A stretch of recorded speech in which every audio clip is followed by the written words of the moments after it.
दोस्तों स्टार्ट करते हैं, लेकिन उससे पहले प्लीज़ मेरे चैनल को सब्सक्राइब और लाइक करना बिल्कुल ना भूलें। और सब्सक्राइब तो ज़रूर करें। आगे स्टोरी और भी इंटरेस्टिंग होने वाली है, तो आपको सुनने में बहुत मज़ा आएगा। और मेरे साथ बने रहें और भी इंटरेस्टिंग स्टोरियाँ सुनने के लिए। तो चलिए स्टार्ट करते हैं। चैप्टर 34। विद्युत हर्षित की आंखों में देखते हुए खतरनाक आवाज़ में बोलता है, मेरे शरीर से तुम्हारी रूह को अलग करने की कोशिश कर रहे हो तुम हर्षित। इसमें तो मैं बर्बाद होऊंगा, साथ साथ सबको बर्बाद भी कर दूंगा। इसीलिए मुझे मजबूर मत करो कि मैं वो सब बर्बाद कर दूं जिसे मैं नहीं करना चाहता। पर मुझे आपके साथ नहीं रहना। मैंने कहा था ना, मुझे आपके साथ रहने में घुटन महसूस होती है। हर्षित अपने बालों को छुड़वाने की कोशिश करते हुए रूंधी आवाज़ में बोलता है। ये सुनकर विद्युत को अपना दिल 1000 टुकड़ों में बिखरता हुआ महसूस हो रहा था। जिससे वो शिद्दत से मोहब्बत करता है, उसे उसके साथ रहने में घुटन महसूस होती है। ज़िंदगी में पहली बार वो खुद को हारा हुआ महसूस कर रहा था। मुझे आपके साथ नहीं रहना, मुझे जाने दीजिए। हर्षित की बात सुनकर विद्युत एकटक उसके चेहरे को देखते हुए एक झटके से हर्षित के हाथों से पेपर छीन लेता है। फिर हर्षित को दीवार से सेट करते हुए अपनी ठंडी आवाज़ में बोलता है, मेरा इम्तिहान मत लो हर्षित। मेरे अंदर इतना सब नहीं है जितना तुम्हारे सामने दिखा रहा हूँ। तुमने अभी तक विद्युत कर को नहीं देखा है, जो दुनिया के सामने कुछ और ही है। इसीलिए मुझे आपके साथ नहीं रहना, क्योंकि आप सिर्फ लोगों को मारना जानते हैं, दर्द देना जानते हैं, समझाना नहीं। हर्षित विद्युत की तरफ देखते हुए बोलता है। विद्युत हर्षित की कमर पकड़कर अपनी तरफ खींचते हुए सर्द आवाज़ में बोलता है, सही कहा, मैं ऐसा ही हूँ। मैं सिर्फ दूसरों को दर्द देना जानता हूँ, उसके दर्द को समझना नहीं। पहली बार मैंने किसी के दर्द को महसूस किया, और वो तुम हो। आपने मेरे दर्द को महसूस नहीं किया, सिर्फ उसको बढ़ाया है मुझसे शादी करके। हर्षित की बात की बार बार एक बात सुनकर विद्युत अपने हाथों को मजबूती से भींच लेता है। फिर अचानक से सिर टेढ़ा करते हुए बोलता है, डाइवोर्स चाहिए तुम्हें मुझसे? चलो आज तुम्हें डाइवोर्स दे देता हूँ। इतना बोलकर विद्युत अपनी उंगलियों से अपनी गर्दन को सहलाने लगता है। विद्युत बिल्कुल पागलों की तरह बिहेव कर रहा था। विद्युत का गुस्सा आज उसकी कंट्रोल से बाहर था। वो अपनी मुट्ठियों को मजबूती से कसते हुए कॉफ़ी टेबल पर एक जोरदार पंच मारता है, जिससे कॉफ़ी टेबल का कांच रूम में चारों तरफ बिखर जाता है। इससे भी उसे शांति नहीं मिलती, तो वो रूम में रखे हुए सारे सामान को इधर उधर फेंकने लगता है। उसके हाथ से बुरी तरह से खून निकलते हुए फर्श पर गिर रहा था। विद्युत के चेहरे पर इस वक्त दर्द की एक भी निशान नहीं नजर आ रहे थे, पर उसके चेहरे पर हर्षित से दूर जाने की बेचैनी साफ नजर आ रही थी। हर्षित विद्युत के पास आकर उसके हाथ को पकड़ते हुए बोलता है, ये आप क्या कर रहे हैं? आपको कितनी लग गई है? विद्युत अपनी ब्राउन आई से हर्षित की नीली आंखों में देखते हुए अपनी ठंडी आवाज़ में बोलता है, तुम सच में मुझसे दूर जाना चाहते हो जान?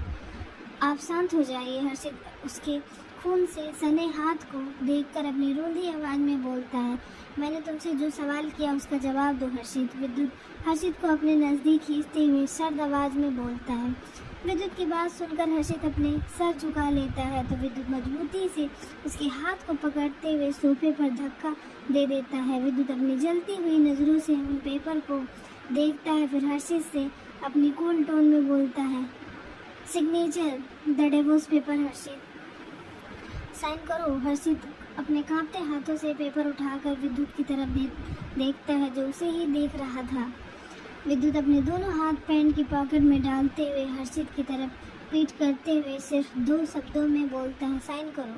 हर्षित चाहकर भी उन पेपर पर साइन नहीं कर पा रहा था। विद्युत का यूँ बार बार साइन करो बोलना उसके दिल में एक दर्द पैदा कर रहा था। फिर भी वो खुद को कंट्रोल करते हुए फाइल ओपन करके जैसे ही साइन करने वाला होता है, तभी अचानक उसे गर्मी का एहसास होता है। हर्षित अपना सिर उठाकर सामने देखता है, तो उसकी आंखें बड़ी बड़ी हो जाती है। जहाँ बेड पर आग की लपटों से घिरा हुआ था। फिर विद्युत की तरफ देखता है, जो चेयर पर आंखें बंद किए हुए चुपचाप बैठा हुआ लाइटर को ऑफ कर लाइटर को अपने हाथों में लिए हुए खेल रहा था। इधर नीचे हॉल में ईशान सोफे पर बैठा हुआ अपना लैपटॉप में काम कर रहा था। अक्षय उसके पास में बैठा हुआ टीवी देख रहा था। उन्हें जब जलने की स्मेल आती है तो अक्षय विद्युत के रूम की तरफ देखता है जहाँ से धुआं निकल रहा था। अक्षय घबराकर सोफे से उठते हुए बोलता है, ये स्मेल तो जलने की आ रही है और ये ब्रो के रूम से क्यों आ रही है? इतना बोलकर अक्षय ऊपर की तरफ जाता उससे पहले ही ईशान उसके हाथ को पकड़ते हुए बोलता है, सब ठीक है, चलो तुम यहाँ से कर्क मैंसन जाओ, रात काफ़ी हो गई है, आंटी वेट कर रही होंगी। अक्षय गुस्से में ईशान के हाथ को झटकते हुए बोलता है, वहाँ हर्षित के रोने की आवाज़ आ रही थी और आप मुझे यहाँ से जाने के लिए बोल रहे हैं। अगर उसे कुछ हुआ तो मैं किसी को भी नहीं छोड़ूंगा क्योंकि वो मेरा बहुत अच्छा दोस्त बन गया है। ईशान जाते हुए अक्षय को देखते हुए मन में बोलता है, मैं तुम्हें कैसे बताऊं, विद्युत के होते हुए ईशान को एक खरोच भी नहीं आ सकती। इतना सोचते हुए वो विद्युत के कमरे की तरफ बढ़ जाता है। वहीं हर्षित कोने में सिकुड़कर बैठा हुआ था, सिसक रहा था। विद्युत के रूम का डोर लॉक कर दिया गया था, किया हुआ था। हर्षित अपना सिर उठाकर रूम की तरफ देखता है जहाँ जगह जगह खून के निशान थे। पूरा रूम आग की लपटों में घिरा हुआ था, पर विद्युत अभी भी अपनी आंखें बंद किए हुए सोफे पर बैठा हुआ था, जैसे उसके सीने में जल रही इस आग को आग के आगे कुछ नहीं है। विद्युत हर्षित की तरफ देखते हुए रोते हुए बोलता है, प्लीज़ डोर ओपन कीजिए, मुझे यहाँ से जाना है। विद्युत सोफे से उठकर अपने कदम हर्षित की तरफ बढ़ा देता है। विद्युत को अपनी तरफ आता देखकर हर्षित डर कर खुद में सिमटने लगता है। विद्युत हर्षित के पास आकर वहीं फर्श पर बैठकर हर्षित को अपनी गोद में खींचते हुए अपनी खतरनाक आवाज़ में बोलता है, शाइन करो हर्षित, मैं वेट कर रहा हूँ तुम्हारे शाइन करने का। हर्षित सहमी नज़रों से अपना सिर घुमाकर विद्युत की तरफ देखता है, जिसके लफ्ज़ कुछ और कह रहे थे और आँखों कुछ और। अगर आज उसने साइन कर दिया तो सच में विद्युत सब कुछ तबाह कर देगा। विद्युत उन पेपर को उठाकर हर्षित के हाथ में थमाते हुए बोलता है, सच में हर्षित, तुम मेरी बात को सुनकर बार बार उसको अनसुना कर रहे हो। तुम्हें पता है ना, मुझे अपनी बात रिपीट करने की आदत नहीं है। चलो जल्दी से साइन करो, तुम्हें डाइवोर्स चाहिए ना। हर्षित उन पेपर को विद्युत के हाथों से छीन कर दूर फेंकते हुए उसके सीने पर अपना सर रखते हुए रोते हुए बोलता है, नहीं चाहिए मुझे डाइवोर्स, आप शांत हो जाइए, मुझे आपसे डर लग रहा है। विद्युत के चेहरे पर जंग जीतने वाली मुस्कान आ जाती है। विद्युत हर्षित को अपनी बाहों में जकड़ते हुए बोलता है, मुझे तुमसे यही उम्मीद थी। इतना बोलकर विद्युत हर्षित को अपनी बाहों में उठाते हुए रूम से बाहर ले जाने लगता है, क्योंकि उस रूम का तो उसने सत्यानाश कर दिया था, जो अब रहने लायक तो बिल्कुल नहीं था।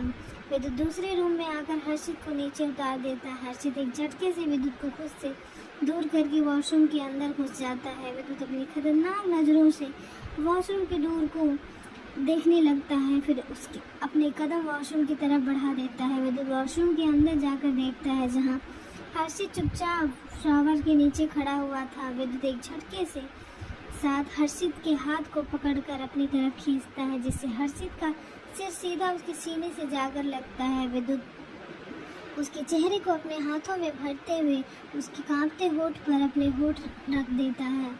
हर्षित विद्युत को खुद से दूर करने की कोशिश करने लगता है, पर विद्युत की पकड़ उस पर काफ़ी मजबूत थी। कुछ देर में विद्युत उससे अलग होता है तो हर्षित अपने दोनों हाथ उसकी कमर के चारों तरफ लपेटते हुए उसके सीने में अपना चेहरा घुसाकर सुबकने लगता है। रोने की वजह से उसकी आंखें सूज गई थी। विद्युत अपनी चिन हर्षित के सिर पर रखते हुए आंखें बंद करते हुए बोलता है, मुझसे दूर जाने का ख्याल अपने ख्याल में भी मत लाना हर्षित, वरना मैं तुमसे जो वादा किया है मैं तुम्हें कभी हर्ट नहीं करूँगा। मजबूरी में मुझे वो वादा तोड़ना पड़ेगा। I don't try to go away from me. मेरी रूह में तुम इस कदर समा गए हो, अगर तुम कुछ देर के लिए भी मेरी नज़रों से दूर होते हो तो मेरा दिल बेचैन हो जाता है। इसलिए कभी भी ऐसी डिसीज़न मत लेना हर्षित जिसमें मैं तुम्हें हर्ट ना कर दूँ। विद्युत के शब्दों में वार्निंग साफ नजर आ रही थी, जिसे हर्षित की पकड़ विद्युत की शर्ट पर कसी जा रही थी। विद्युत अपने खून से सने हाथों से हर्षित के बालों को सहलाते हुए सर्द आवाज में बोलता है, अब एक और आंसू का कतरा मैं बर्दाश्त नहीं करूँगा जान। विद्युत हर्षित को अपनी गोद में उठाता है तो हर्षित अपने दोनों पैर उसकी कमर के चारों तरफ लपेटते हुए उसकी गर्दन में अपना चेहरा छिपाते हुए सिसकते हुए बोलता है, मुझे आपसे डर लगता है, प्लीज़ आप मेरे सामने ऐसे बिहेव मत किया कीजिए। विद्युत हर्षित के सिर को सहलाते हुए बोलता है, अगर तुम मुझसे दूर जाने की कोशिश नहीं करोगे तो मैं ऐसा बिल्कुल भी नहीं करूँगा। हर्षित विद्युत की आंखों में देखते हुए बोलता है, आप मुझसे भी अच्छे शख्स को डिजर्व करते हो। उससे आगे कुछ बोलता उससे पहले ही विद्युत उसकी बात को बीच में काट कर अपने सर्द आवाज में बोलता है, इससे आगे एक और शब्द बर्दाश्त नहीं करूँगा मैं हर्षित। मैंने तुम्हें शिद्दत से चाहा है और मरते दम तक चाहूँगा। मरने की बात मत कीजिए प्लीज़, हर्षित अपनी नम आवाज़ में बोलता है। क्यों? अगर मैं मर विद्युत इससे आगे कुछ बोलता है उससे पहले ही हर्षित चिल्लाते हुए बोलता है, चुप हो जाइए वरना मैं आपसे बात नहीं करूँगा। विद्युत हर्षित के फोरहेड पर किस करते हुए बोलता है, okay I am not saying anything now stop crying.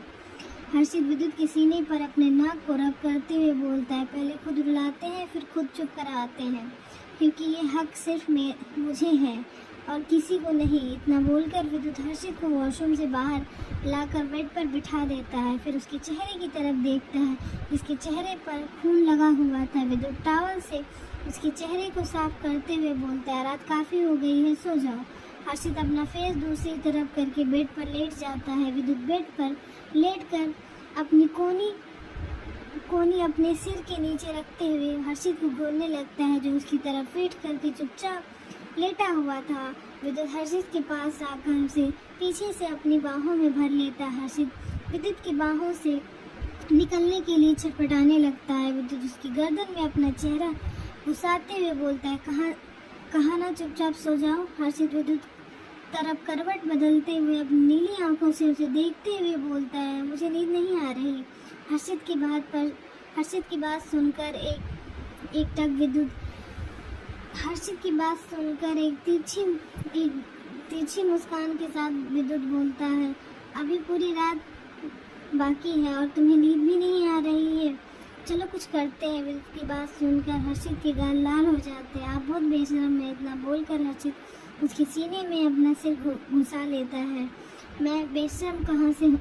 मैंने कुछ करने की बात की, पर ये तो नहीं कहा कि हम क्या करने वाले हैं। तुम अपने मन में ही हम दोनों को इमेजिन कर रहे हो। विद्युत अपनी तिरछी नज़रों से हर्षित की तरफ देखते हुए बोलता है, जो उसके सीने में अपना चेहरा घुसाकर अभी भी लेटा हुआ था। करीब 1 घंटे बाद हर्षित अपनी आंखें धीरे से खोलता है। वो उठने की कोशिश करता है, पर विद्युत ने उसे नींद में काफ़ी कस के पकड़ा हुआ था। अगर उसकी पकड़ ढीली हुई तो हर्षित उसे छोड़कर चला जाएगा। हर्षित धीरे से उसके हाथ को अपनी कमर से हटा देता है और टेबल पर से फर्स्ट एड बॉक्स लाकर विद्युत के हाथ को कॉटन से साफ करने के बाद उसकी बैंडेज कर देता है। बैंडेज करने के बाद हर्षित विद्युत को देखते हुए बोलता है, क्या सोचकर भगवान ने इन्हें इंसान बनाया? दर्द होता भी है या नहीं इन्हें? अगर गुस्सा आता है तो खुद को हर्ट करते हैं। अगर अगली बार से इन्होंने खुद को हर्ट किया तो मैं सच में इनसे बात नहीं करूँगा। फिर विद्युत के हाथ को अपने हाथ पर रखकर सहलाते हुए बोलता है, मैंने बैंडेज कर दिए, सुबह तक पक्का ठीक हो जाएगा और दर्द भी नहीं होगा। इतना बोलकर हर्षित अपनी आंखें बंद करके नींद के आगोश में चला जाता है।